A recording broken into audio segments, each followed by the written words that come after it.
चलो देखो, आज अपन एक अगला राजवंश पढ़ते हैं, जिसमें आप पढ़ेंगे आज सोलंकी राजवंश। क्या पढ़ेंगे? सोलंकी।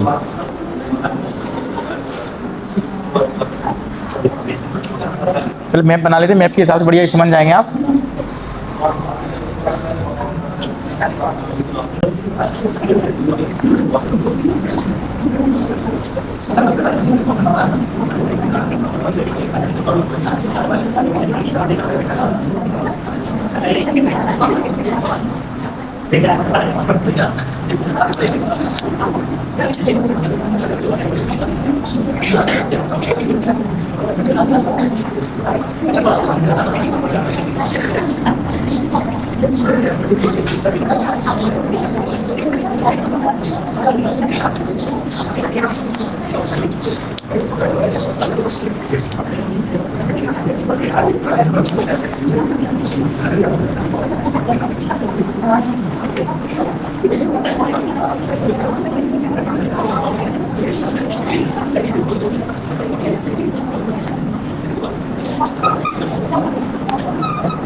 ये अपना प्यारा सा भारत है।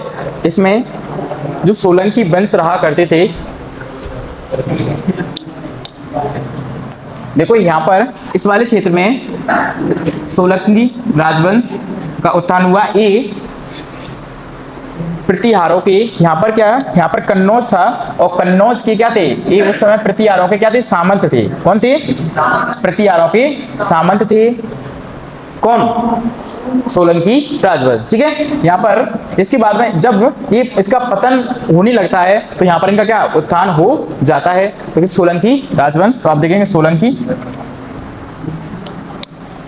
तो इस वाले क्षेत्र में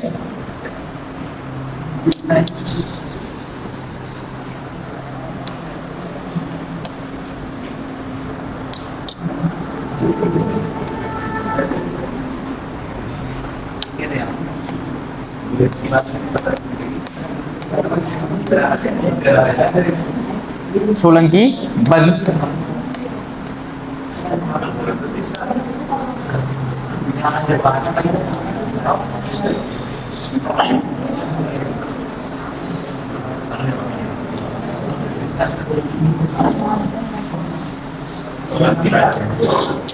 इस वंश का संस्थापक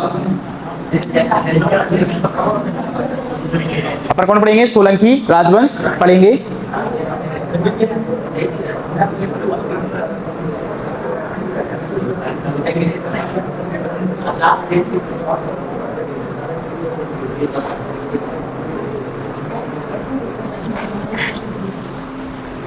इस वंश का संस्थापक होता है मूलराज। इस वंश का संस्थापक कौन होता है? मूलराज।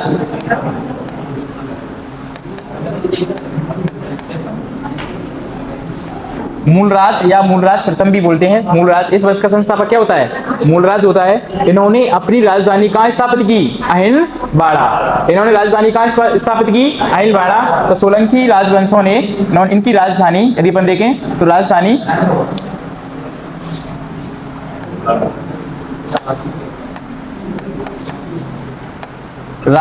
इनकी राजधानी कहाँ थी? अहिलवाड़ा।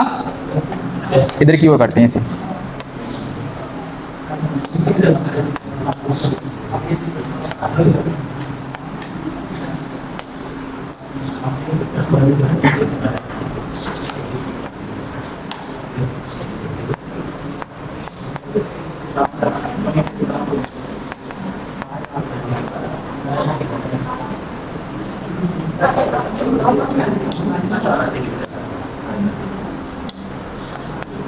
अहिलबाड़ा। इस राज्य की राजधानी, इस वंश की राजधानी कहाँ थी? अहिलबाड़ा। इस वंश का संस्थापक था मूलराज। ठीक है, तो यदि देखें तो मूलराज इस वंश का संस्थापक था। इसके मूलराज की अगला शासक आता है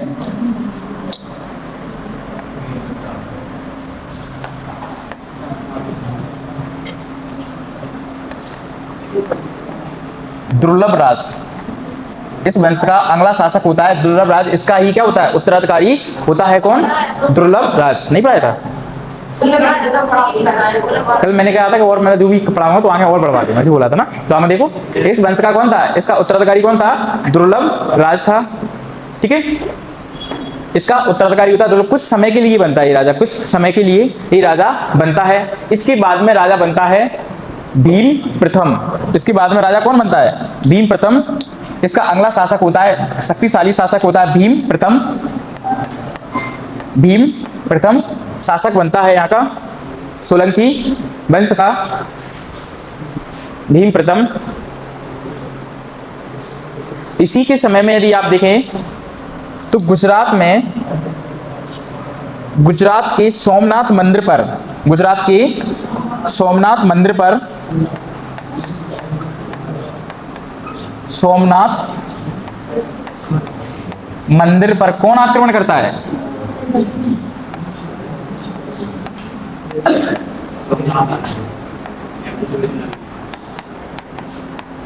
महमूद गजनवी आक्रमण करता है।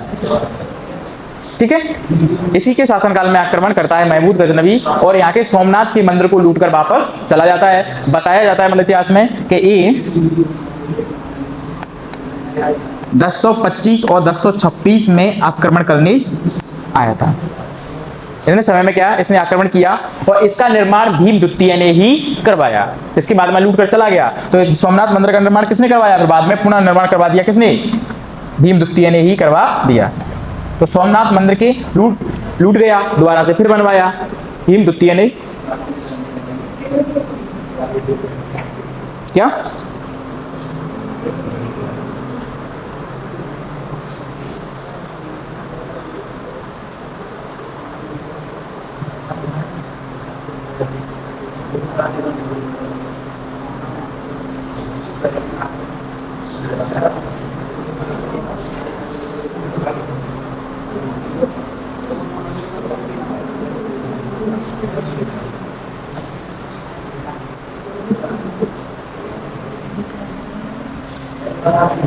देखो इसका अंतिम शासक होता है,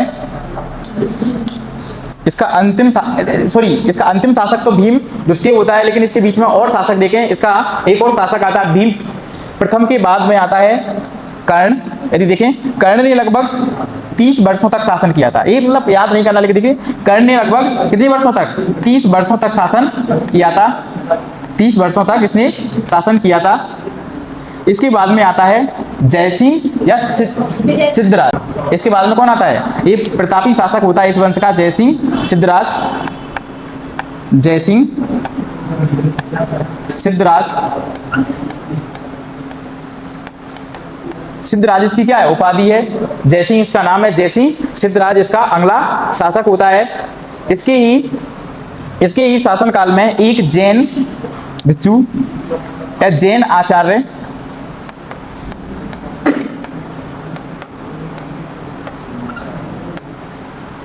कौन रहा करता था? हेमचंद्र रहा करता था। हेमचंद्र इसने एक मंदिर का निर्माण करवाया, रुद्र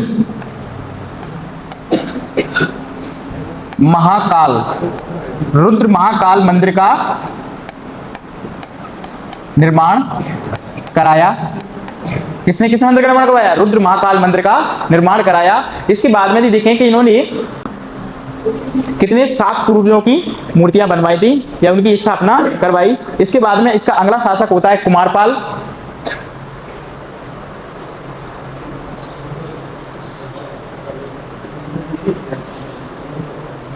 इसका अगला शासक होता है कुमारपाल।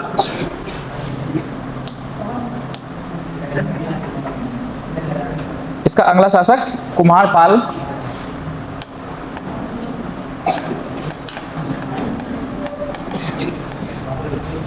इसने देखो, इसके बाद राजा बनता है कुमारपाल, और कुमारपाल को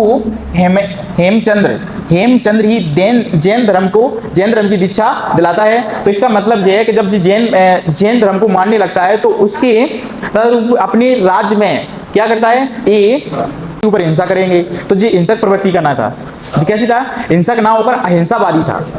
इसने अपने पूरे राज्य में क्या अहिंसावादी ये प्रवृत्ति का था, और इसने किसी के ऊपर हिंसा ना की। तो ये कीर्णा नहीं बोलते, कीर्णा, धूत कीर्णा, या किसी को मतलब आपस में क्या, किसी को मतलब युद्ध करना आपस में, किसी पशु पक्षियों को लड़ाना आपस में, तो वो इसने क्या बंद करवा दिया था अपने राज्य में, एकदम स्पष्ट से क्या करवा दिया था, बंद करवा दिया था। धूत कीर्णा इसके राज्य में एकदम बंद थी। तो ये कैसा, एक जैन धर्म का अन्य। तो ये पूरा यदि अपन देखें तो ये पूरा राजवंश था ना, तो किस वंश का, किस धर्म को मानता था, जैन धर्म को मानता था। कोई राजा क्या मानते थे, इसमें शैव धर्म का अनुयायी विधि वाला था ये, जैसे सिद्धराज शैव धर्म का अनुयायी भी था। मतलब ये किसका, देखो जैन धर्म के आचार्य इसके वहां रहते थे, लेकिन किसका उपासक था यदि कहें तो जिस शैव धर्म का, लेकिन पूरा यदि कहें राजवंश किसको मानता था, जैन धर्म को ही मानता था। इसके बाद में कुमारपाल के बाद में आता है जयपाल।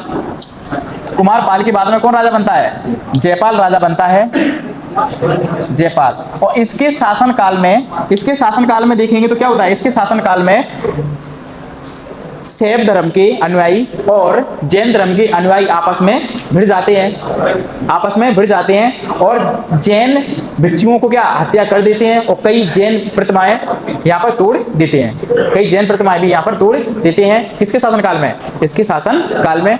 इसके बाद में यदि अपन देखें, इसका अंतिम शासक होता है, इसका अंतिम शासक कौन होता है, इसका अंतिम शासक होता है भीम द्वितीय। इसका अंतिम शासक कौन होता है, भीम द्वितीय, अंतिम शासक भीम द्वितीय इसका अंतिम शासक होता है। और इसी के शासन काल में कौन आता है, गौरी। कौन आता है, गौरी आता है। तो गौरी को क्या कर देता है, यहाँ पर पराजित कर देता है। मतलब बताते हैं इसने, मतलब इसे कैद भी मतलब पकड़ लिया था, तो इसके बाद में छोड़ देता है। क्या इसका कौन आता है यहाँ पर, गौरी। तो इसी के शासन काल में गौरी आक्रमण करने आता है, और इसे भीम द्वितीय क्या कर देता है, पराजित कर देता है। ठीक है, तो आप देखो यहाँ से दोबारा से फिर देखो एक बार, यदि रिवाइज करें अपन, तो यहाँ देखो, यहाँ यदि गुजरात के यहाँ पर कौन सा राज्य है, यदि आप देखो एक बार फिर से देखो, यहाँ यदि आप देखेंगे, यहाँ है आपका ये वाला क्षेत्र किसका, ये था कन्नौज। क्या था, उत्तर प्रदेश में कन्नौज। और कन्नौज पर शासन था प्रतिहार राजवंशों का। किसका, कन्नौज पर शासन किसका था, प्रतिहार राजवंशों का शासन था। और इन्हीं के सामंत कौन थे, सोलंकी थे। इन्हीं के सामंत कौन थे, सोलंकी थे।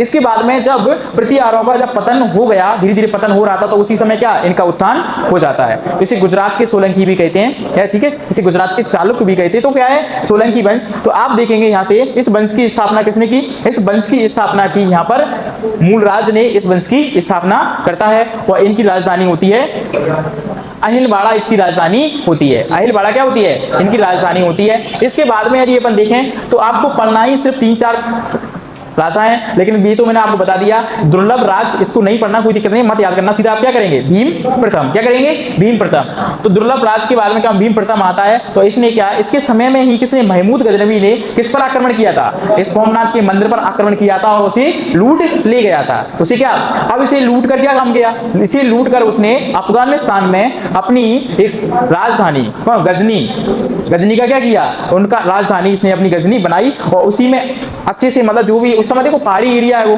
तो उसने क्या, उस समय राजधानी नहीं थी, फिर इसने अपनी राजधानी का विकास किससे किया, सोमनाथ के मंदिर। यहाँ पर गुजरात से सोमनाथ के मंदिर से जो धन चुरा ले गया था, उसी को उसने कहाँ लगाया, अपनी राजधानी में, उसे वहां लगाया, और फिर दोबारा से फिर मतलब आया। तो ऐसे को क्या है, तो धन ले जाता, उसको आदत पड़ चुकी थी, चलो सोमनाथ का मंदिर लूटेंगे, दोबारा से फिर आएंगे, फिर जाएंगे। तो ऐसे क्या उसने 25 और 26 में आया। ठीक है, और किसके समय में आया था, भीम प्रथम के समय में। इसके बाद में फिर भीम ने उस मंदिर का दोबारा से फिर भी क्या करवाया, पुनर्निर्माण भी दोबारा से फिर करवाया। ठीक है, अब इसमें देखेंगे फिर आता है कौन, कर्ण आता है, इसने लगभग 30 वर्षों तक इसने शासन किया। कर्ण के बाद में एक महान प्रतापी शासक होता है जिसे जयसिंह बोलते हैं। क्या बोलते हैं, जयसिंह। इसकी उपाधि क्या थी, सिद्धराज, या इसे सिद्धराज भी बोलते हो, तो क्या बोलते हैं, जयसिंह सिद्धराज। क्या बोलते हैं, जयसिंह सिद्धराज भी कहते हैं। ये क्या जैन, इसके यहाँ पर जैन आचार्य जिसका नाम था हेमचंद्र, इसके यहाँ रहा करते थे। हेमचंद्र इसके यहाँ पर रहा करते थे। इसने एक शिव मंदिर का निर्माण करवाया था जिसका नाम क्या था, रुद्र महाकाल मंदिर। रुद्र महाकाल मंदिर का निर्माण इसने करवाया था सिद्धपुर में, सिद्धपुर में क्या करवाया था, रुद्र महाकाल निर्माण, रुद्र महाकाल मंदिर का निर्माण इसने क्या, रुद्र महाकाल मंदिर, यहाँ पर क्या लिख लेंगे, रुद्र महाकाल मंदिर, रुद्र महाकाल मंदिर का निर्माण करवाया, रुद्र महाकाल मंदिर का निर्माण करवाया था इसने। इसके बाद में यदि अपन देखें तो कौन आता है, इसके बाद में आता है कौन, कुमारपाल, और कुमारपाल के बाद में आता है जयपाल।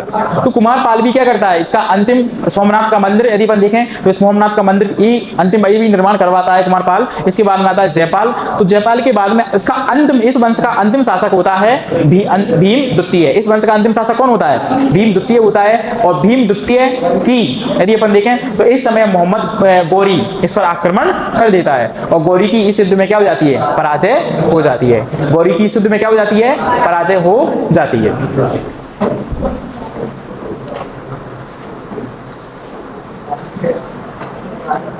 तो कुमारगुप्त ने जैन धर्म की दीक्षा किससे ली थी, कुमारगुप्त ने जैन धर्म की दीक्षा किससे ली थी, हेमचंद्र। किससे ली थी, हेमचंद्र से। किससे ली थी, हेमचंद्र से।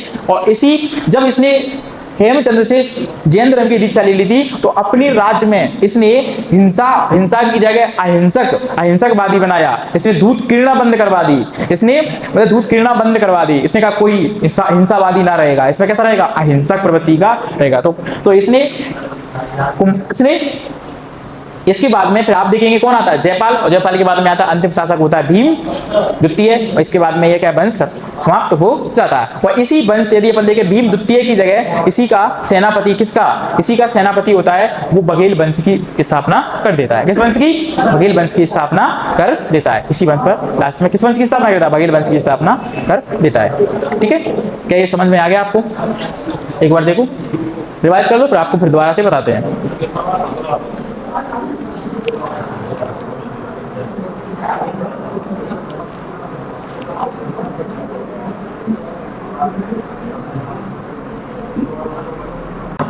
यहाँ पर जो भीम प्रथम था इसका एक सेनापति था, या कौन इसका क्या नाम था, कल बताया था मैंने, बिमल साय। क्या नाम था, बिमल साय। याद रखना पेपर में आता है। जिसका सेनापति क्या बिमल साय था। तो इसने किसका निर्माण करवाया था, इसने यदि आप देखें इसके दिलवाड़ा किस पर, माउंट आबू, माउंट आबू किस मंदिर का, दिलवाड़ा के जैन मंदिर, जैन मंदिर का निर्माण किसने करवाया, बिमल साय ने। किसका सेनापति था, भीम प्रथम का, भीम प्रथम का। तो इसके आप यदि आपको याद करने लायक है तो यदि अपन देखें तो इसकी यदि आपको इंपोर्टेंट याद करना तो इसका सबसे पहले राजधानी अहिलवाड़ा, राजधानी कहाँ, अहिलवाड़ा, राजधानी अहिलवाड़ा। रहा कहाँ करते थे, गुजरात में। रहा कहाँ करते थे, गुजरात वाले एरिया में। ठीक है, तो गुजरात वाले एरिया में रहा करते थे। किसके सामंत थे, प्रतिहारों के। किसके सामंत थे, प्रतिहारों राजवंश के क्या थे, सामंत थे। ठीक है, प्रतिहार पहले कहाँ, यहाँ रहा करते थे। अब कहाँ पहुंच गए वो, यहाँ कन्नौज में। कन्नौज में उन्होंने शासन कर लिया था। तो क्या कन्नौज के प्रतिहार राजवंश के क्या थे, वो सामंत थे। और इस वंश का संस्थापक था मूल राज के बाद में कौन आता है, भीम प्रथम आता है। और भीम प्रथम या कहो यदि आप कहें तो क्या हो जाता है, यहाँ देखेंगे तो क्या दुर्लभ राज आ जाता है। इसके बाद में क्या, भीम प्रथम के समय में ही कौन आक्रमण कर देता है, महमूद गजनवी आक्रमण कर देता है और सोमनाथ के मंदिर को लूटकर वापस चला जाता है। ठीक है, इसके बाद में यदि फिर आप देखें तो यहाँ इसी का सेनापति होता है जिसका नाम क्या होता है, बिमल साय। लिखा नहीं है, क्या लिखा, बिमल साय। यहाँ पर लिख दो बिमल साय, बिमल साय, बिमल साय इसका सेनापति होता है। वो किसका निर्माण करता है, वो माउंट आबू, अरावली श्रेणी पर स्थित माउंट आबू पर कौन, गुरु शिखर राजस्थान की सबसे ऊंची चोटी है। उसी माउंट आबू पर क्या बनाता है, एक दिलवाड़ा का जैन मंदिर का निर्माण करता है। कौन, बिमल साय। बिमल साय भीम प्रथम के बाद में फिर कौन आता है? कर्ण आता है, लगभग 30 वर्षों तक। और इसका सबसे प्रतापी शासक कौन होता है? जयसिंह सिद्धराज होता है। ठीक है, इसके दरबार में कौन रहता था? जैनी आचार्य, जैन आचार्य हेमचंद्र रहता था। इसने एक मंदिर का निर्माण करवाया था, रुद्र महाकाल मंदिर का निर्माण करवाया था। इसके बाद में आता है कुमार, फिर आता है जयपाल। ठीक है, तो इसने भी इसने भी सोमनाथ मंदिर का फिर से निर्माण करवाया था। किसने? कुमार पाल ने सोमनाथ मंदिर का निर्माण इसने भी करवाया था। इसके बाद में आता है जयपाल। इसके शासनकाल में शैव धर्म और जैन धर्म के दोनों के बीच में क्या हो जाती है? दोनों को मानने वालों के बीच में, बच्चियों के बीच में क्या लड़ाई हो जाती है? युद्ध, गृह युद्ध हो जाता है। इसके बाद में जैनी बच्चियों की हत्या कर दी जाती है और जैन मंदिरों को भी इस समय तोड़ दिया जाता है। ठीक है, इसके बाद में आता है कौन? अंतिम शासक होता है भीम द्वितीय। भीम द्वितीय के समय में एक आक्रमणकारी आता है, जिसे अपन चोर या डाकू कह सकते हैं। कौन? गौरी। कौन आता है? गौरी आता है इस समय। और गौरी क्या हो जाता है? इस समय पराजित हो जाता है। इस समय क्या हो जाता है? पराजित हो जाता है। 1100 कितने में? 1178 में। कितने में? 1178 ईस्वी में क्या हो जाता है? ये पराजित हो जाता है। 1178 ईस्वी में ये पराजित हो जाता है, एडी। ठीक है, पराजित हो जाता है या ईस्वी में पराजित हो जाता है। ठीक है, तो अंतिम शासक कौन था? भीम द्वितीय। भीम द्वितीय। अब आप पढ़ेंगे चंदेल शासक। अब क्या पढ़ेंगे आप? चंदेल शासक। ठीक है, देखो आप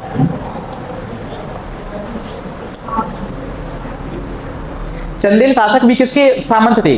चंदेल शासक भी सामंत थे प्रतिहारों के। ये भी किसके सामंत थे? प्रतिहारों के सामंत थे। और इनका निवास यदि अपन देखें तो बुंदेलखंड, जिसे प्राचीन नाम था जेजाक भुक्ति। जिसका प्राचीन नाम क्या था? जेजाक भुक्ति। इसका पुराना नाम था जेजाक भुक्ति। देखो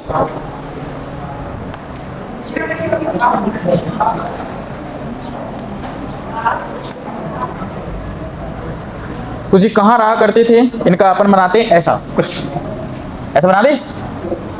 तो इस वाले एरिया में जो रहा करते थे, बुंदेलखंड एरिया में, यहाँ मान लीजिए। ठीक है,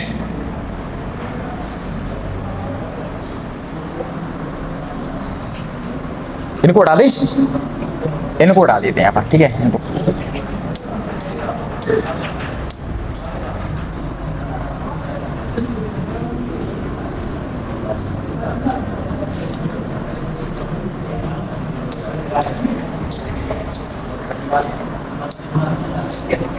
यहाँ रहा करते थे कौन? चंदेल शासक, चंदेल वंश। तो आप क्या पढ़ेंगे अब? चंदेल। देखो पढ़ो।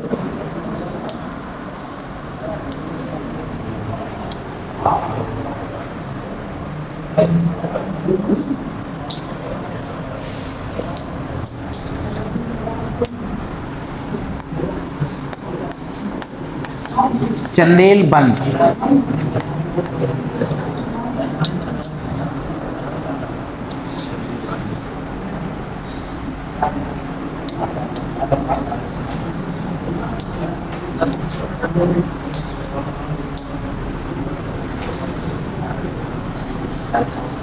ये कहां रहा करते थे? बुंदेलखंड।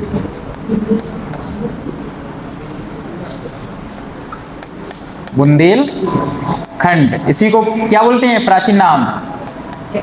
जेजाक भुक्ति। क्या बोलते हैं? जेजाक भुक्ति बोलते हैं। बुंदेलखंड में ये रहा करते थे। इसी को क्या बोलते हैं? जेजाक भुक्ति। ये भी किसके सामंत थे? ये भी प्रतिहार राजवंश के, गुर्जर प्रतिहार राजवंश के क्या थे? सामंत थे। ठीक है, इसके बाद में उनका पतन हुआ, इनका क्या हो गया? उत्थान हुआ। ठीक, इन्होंने, यदि इनकी आप देखें, प्राचीन राजधानी कालिंजर थी। क्या थी? कालिंजर। और इसके बाद में क्या बनेगी? खजुराहो। तो इनकी राजधानी क्या याद करेंगे? प्राचीन कालिंजर, और बाद में क्या बनी? खजुराहो राजधानी।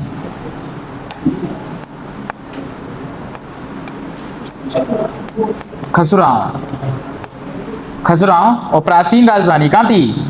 प्राचीन राजधानी कालिंजर। कालिंजर कहाँ थी? कालिंजर। प्राचीन राजधानी कहाँ थी इनकी? कालिंजर। प्राचीन राजधानी कालिंजर।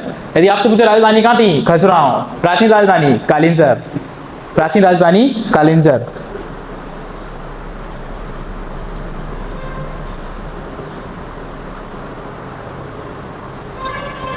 चलो इस वंश का संस्थापक देखिए,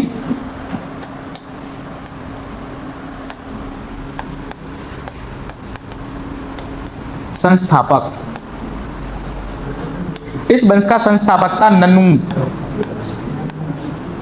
ननुंक, इस वंश का संस्थापक कौन था? ननुंक। इस वंश का संस्थापक ननुंक था। इस वंश का संस्थापक कौन था? ननुंक। राजधानी खजुराहो। राजधानी कहाँ थी? खजुराहो। राजधानी खजुराहो। संस्थापक ननुंक। इस वंश का अगला शासक होता है हर्ष। है? इस वंश का अगला शासक क्या होता है? हर्ष। इस वंश का अगला शासक क्या होता है? हर्ष। लेकिन ये इतना शासक अच्छा नहीं था कि आपके एग्जाम में आ सके। ठीक है, तो इसका यदि आप देखें तो इसका यदि चलो ठीक है ऐसा काम करते हैं, इस वंश का प्रथम शासक कौन था? ननुंक। संस्थापक ननुंक। और इसके बाद में कौन आता है? हर्ष। हर्ष की इसने महाराजा धीराज की उपाधि धारण की थी। हर्ष ने किसकी? महाराजा धीराज।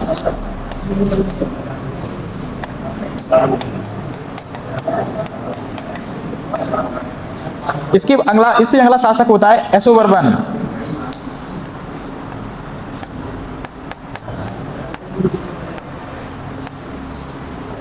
इस वंश का प्रतापी शासक यशोवर्मन।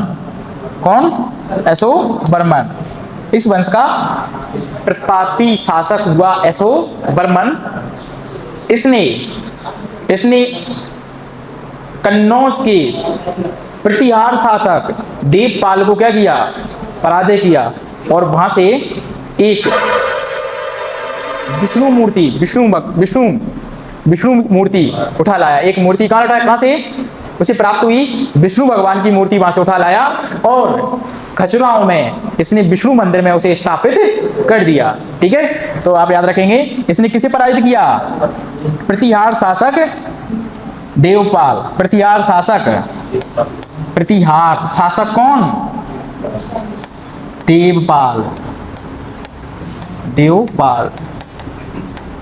देवपाल को क्या किया? पराजित। वहां से क्या ले आया? ये विष्णु मूर्ति। कहां ले आया? वहां से विष्णु मूर्ति उठा लाया और क्या किया? उसका खजुराहो में जाकर विष्णु मंदिर में स्थापित कर दिया। ठीक है,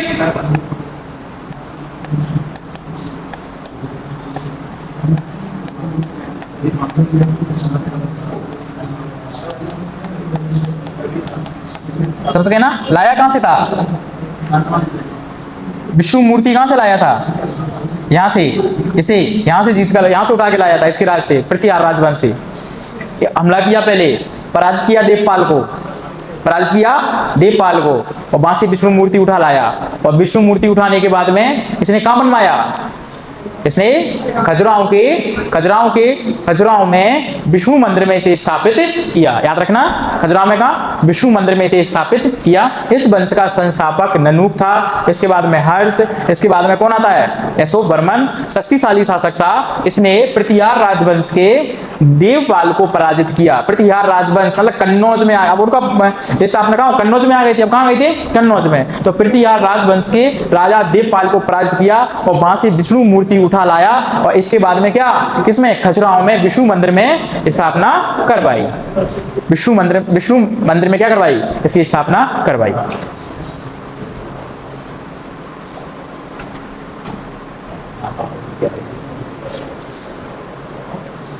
इसी आगे देखो,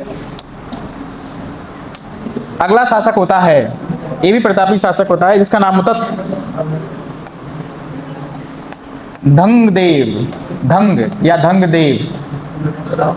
इस वंश का ये भी प्रतापी शासक होता है धंगदेव। क्या होता है? धंगदेव।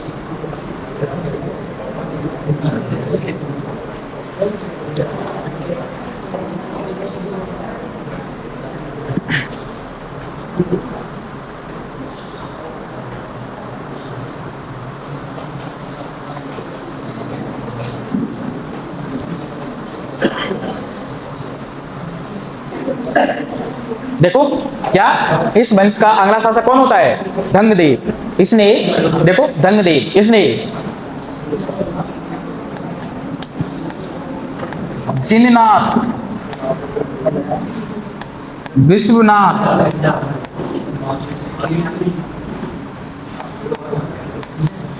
आदिनाथ मंदिर का निर्माण करवाया, मंदिरों का निर्माण करवाया। इसके बाद में एक और मंदिर है, देखो मंदिर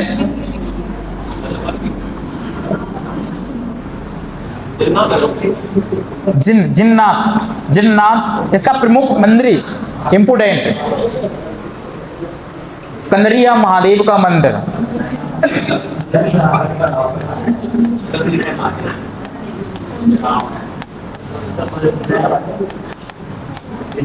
मंदिर किसने बनवाया? धंगदेव ने। किसने बनवाया था? धंगदेव ने। किसमें? खजुराहो में। किसमें? खजुराहो में। कहाँ बनवाया? खजुराहो में। कनरिया महादेव का मंदिर किसने? धंगदेव ने बनवाया था। कनरिया महादेव का मंदिर किसने बनवाया? धंगदेव ने। कहाँ? खजुराहो में। ये शिव धर्म का बड़ा प्रेमी था। इसने गंगा यमुना के संगम पर जाकर समाधि ले ली। मतलब कनरिया महादेव, जिननाथ, विश्वनाथ, जिन्नाथ, विश्वनाथ, आदिनाथ, कनरिया महादेव का मंदिर कहाँ बनवाया? खजुराहो में निर्माण करवाया। गंगा यमुना,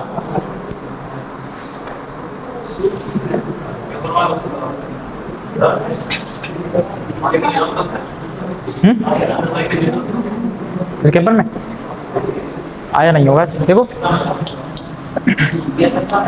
इसने गंगा यमुना संगम प्रयागराज, गंगा यमुना सरस्वती के संगम पर क्या कर दिया इसने? महादेव की आराधना में अपने शरीर से प्राण को त्याग दिया। क्या कर दिया? अपने प्राणों को त्याग दिया। वहीं पर उन्होंने एक छलांग मार दी नदी में, गंगा यमुना संगम पर। वो अपने प्राणों को त्याग, किसी के डर में नहीं त्यागा इसने, किसी के डर नहीं था। लेकिन किसमें? किसकी आराधना में? शिव की आराधना में। किसकी आराधना में? शिव की आराधना में इसने गंगा यमुना संगम पर अपने प्राणों को त्याग दिया।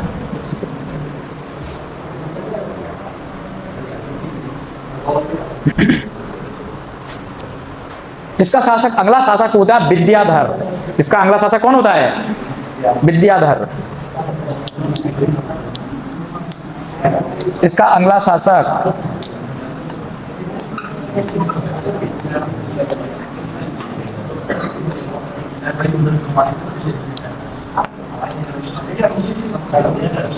अगला शासक कौन होता है? विद्याधर।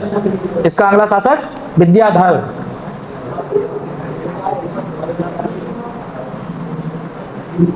अगला शासक कौन होता है? विद्याधर।